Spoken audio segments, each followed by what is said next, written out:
Looks can be deceiving, they say. Diddy, always the charmer, a good father, a loyal friend, a great boss.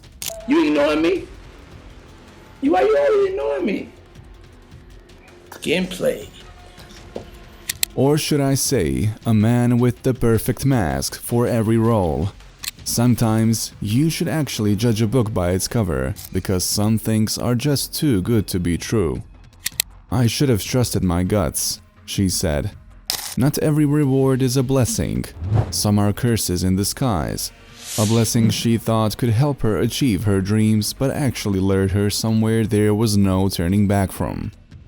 And a lot of stuff that I say y'all all the time, I know y'all take it like, yo, that was hardcore. That's cruel, but that is the game you in.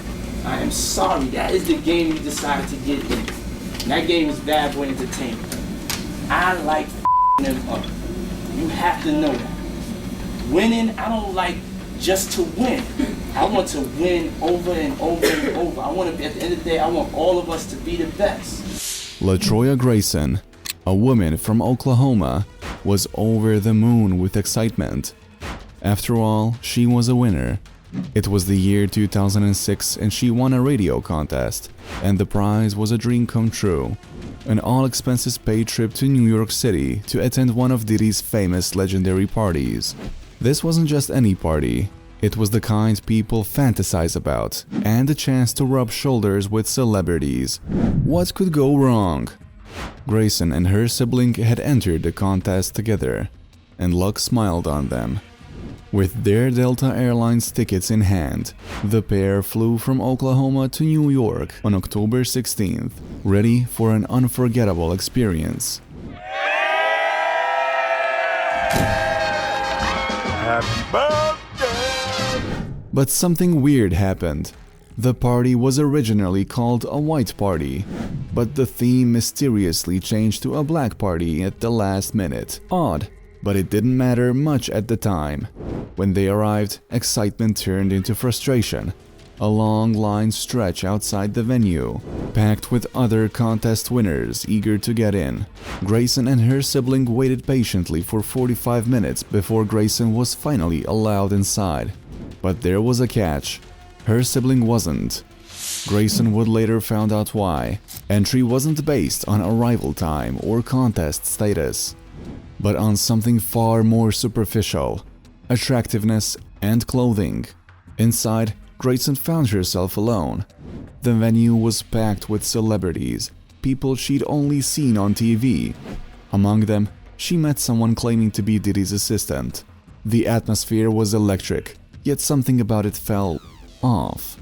There was no bar. Instead, waitresses circulated the room, offering partygoers pre-made drinks. Grayson accepted a couple, figuring it was all part of the glamorous experience. But after consuming less than 2 drinks, something was wrong. Her head spun, and her stomach churned. She tried to find a restroom, but before she could make it, everything went black. The night that had started as a dream quickly spiraled into a nightmare. This wasn't the first time such stories surrounded Diddy's legendary parties. What had really happened to Latroya Grayson, and what secrets were hidden behind those glittering walls?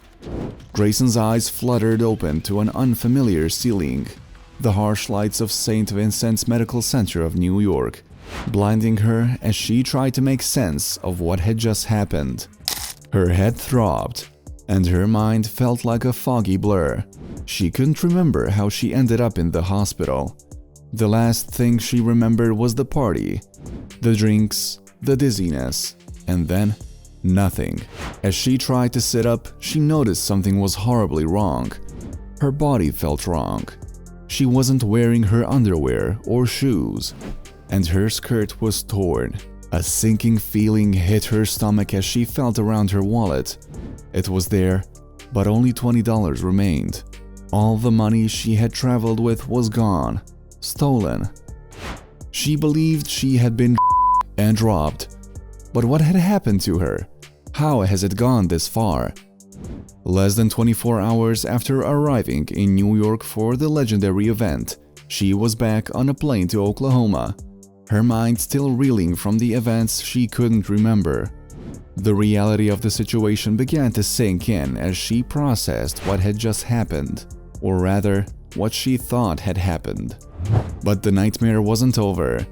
When Grayson got home, she received a call from a New York area code. An anonymous woman on the other end of the line. The words that followed would haunt Grayson for the rest of her life. The woman warned her that seeking justice for her assault would be a waste of time. Why? Because Diddy was a celebrity, and no one would ever believe her. The words rang in Grayson's ears. "You'll never get anywhere with this." Terrified and confused, Grayson asked how the caller had gotten her number. Without another word, the woman hung up. Grayson immediately tried to call back, but the number was already disconnected. Not only she had been viciously assaulted, but now it seems like the people who were supposed to help her were telling her she had no chance because of Diddy's celebrity status. The feeling of helplessness was overwhelming. In the days following the incident, Grayson felt constant, unbearable pain. The inside and outside of her body ached, especially in her vaginal area, leaving her distressed. She couldn't make sense of it. She hadn't even remembered having intercourse, but her body was telling her something had happened. Rough intercourse, she suspected. But how? Yet, despite the pain and confusion, Grayson didn't seek medical help. She didn't go to the police. The memory gaps, the anonymous threats, and the overwhelming feeling that she was powerless kept her from speaking out. She was paralyzed by anxiety and confusion, unable to move forward. The days turned into weeks, and the psychological damage took its toll. Grayson found herself spiraling into a deep depression. She couldn't hold a job for more than a year. Romantic relationships? Those were just as impossible. Diddy's actions had shattered her life, altering its path forever. But it wasn't just Diddy who had let her down. She felt betrayed by Atlantic and Combs, the companies that had created and financed the contest that had lured her to that party. They had promised an opportunity, but delivered an unsafe nightmare instead. The feeling of betrayal was all-consuming. She had been upset and abandoned, left to pick up the pieces of a shattered life. What was she supposed to do now? How could she get justice when everyone seemed to be silencing her? Well, the day finally came with Diddy's arrest in 2023. Everyone was coming up with their own story about Diddy and what they suffered. It was the perfect timing. Grayson had kept quiet long enough. She finally filed a lawsuit against Diddy. The lawsuit wasn't just against Diddy, though. It named multiple defendants, including his media company Bad Boy Entertainment, Atlantic Records, Combs, 103.5 FM radio station, the radio station that ran the contest, the Roger Smith Hotel where she stayed, and even Delta Airlines for flying Grayson to New York. They were accused of negligence, infliction of emotional distress, and even violating the city's Victim of Gender-Motivated Violence Protection Act. Under the law, Grayson had a limited time to file claims from older incidents, and she wasn't wasting it. These companies and individuals, Grayson argued, had all financially benefited from the event, even if they hadn't directly been involved in the assault itself. They were responsible for the larger scheme, allowing it to happen and profiting off it.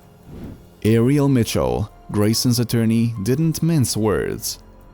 She believed that these companies knew what was happening. They knew what kind of horrible things Diddy was involved in and deliberately sent fresh victims his way. Because we believed they knew what type of horrible things Mr. Combs was up to, and they delivered fresh victims to him, Mitchell said. Grayson was demanding justice. She was seeking monetary damages for the pain and suffering she had endured, both physically and emotionally. Her lawsuit, which demanded $15 million for alleged and sexual assault, was more than just about money. As part of her lawsuit, Grayson submitted hard evidence. The contest confirmation letter that started it all, flight stubs that proved she had been there, photos from the party that illustrated the scene, and her medical records that showed the aftermath of the assault. It was all there, but Diddy's legal team wasted no time fighting back. They denied the allegations, calling them completely false. They argued that Grayson had no memory of the events, and therefore no proof. According to Diddy's lawyers, this was all an attempt to exploit Combs for financial gain. "We are confident in the judicial system and that the truth will emerge through the court proceedings," they said. They were sure that the case was just another baseless lawsuit aimed at a wealthy celebrity. But Grayson wasn't backing down. And according to her lawyer, "We all know most times when you get criminally convicted, the civil trial is a cakewalk." Even if Diddy didn't face criminal charges, Mitchell believed the civil case was rock solid. Meanwhile, Diddy's legal troubles continued to mount. He's still behind bars at the Brooklyn Metropolitan Detention Center, facing federal charges.